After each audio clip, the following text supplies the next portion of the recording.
Yo-yo TV ప్రేక్షకులకు శుభోదయం. ఈ రోజు బులియన్ మార్కెట్ లో బంగారం వెండి ధరలు ఏ విధంగా ఉన్నాయి ఒకసారి మనం చూద్దాం. బంగారం వెండి ధరల్లో మళ్ళీ ఒక్కసారిగా భారీ మార్పులు కనిపించాయి. రాత్రికి రాత్రే సీన్ మారిపోయింది. చాలా రోజుల తర్వాత ఒక్క రోజులో బంగారం వెండి రేట్లు ఇంటర్నేషనల్ మార్కెట్ లో భారీ స్థాయిలో పెరగడం గమనార్హం. అమెరికా ఇరాన్ మధ్య శాంతియుత పరిస్థితులు నెలకొనడం, పూర్తి స్థాయిలో శాంతి నెలకొనేలా చర్చలు సాగిస్తుండడం ఇక్కడ ప్రధాన కారణంగా నిలుస్తోంది. ఈ క్రమంలోనే అంతర్జాతీయ సానుకూల పరిణామాల నేపథ్యంలో ద్రవ్యోల్బణం అంచనాలు తగ్గుముఖం పట్టాయి. ఇది యుఎస్ ఫెడ్ వడ్డీ రేట్లు పెంచుతుందన్న అంచనాల్ని కూడా తగ్గించడం గమనార్హం.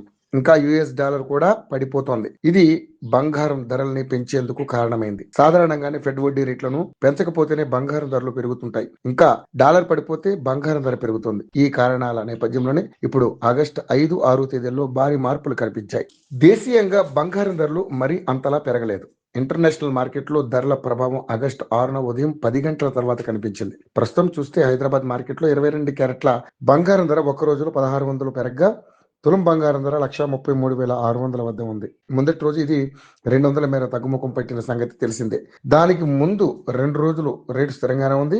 ఇక 24 క్యారెట్ల స్వచ్ఛమైన బంగారం ధర ఆగస్టు 6న ఉదయం 8 గంటల సమయంలో చూస్తే 10 గ్రాములపై 1,750 రూపాయలు పెరిగింది.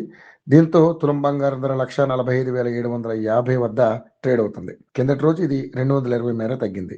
ఇక ఇదే సమయంలో చాలా రోజుల తర్వాత వెండి ధరలు పెరిగాయి. దాదాపు వారం రోజుల పాటు స్థిరంగానే ఉండగా ఇప్పుడు ఒక్కసారిగా 5,000 రూపాయలు పెరిగింది. దీంతో హైదరాబాద్ నగరంలో కేజీ వెండి ధర 2,40,000 మార్కు చేరింది. ఉదయం 10 గంటల తర్వాత బంగారంతో పాటు వెండి ధర కూడా మరింత పెరిగే అవకాశాలున్నాయి.